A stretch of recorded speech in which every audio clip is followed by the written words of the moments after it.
Yo, what's up, folks? Just another beautiful day in the forest. Birds are chirping, fire's warm, stew's simmering, nothing weird for once. Okay, that's not a bird, or a raccoon, or my stomach. Looks like it's time for a little late night exploring, Sasquatch style. All right, Forrest, let's see what weirdness you've got for me tonight. Okay, that's new. Looks like someone dropped their alien lunchbox. Or I just found a piece of a UFO.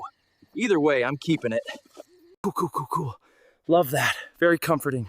Definitely not haunted. Okay, that's a big footprint. Not mine. And I'm Bigfoot. All right, guys, little update. I think something's following me. It could be curiosity or it could be DEF.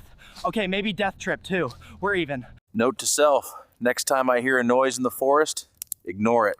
Just eat your stew. Well, I didn't die. That's a win.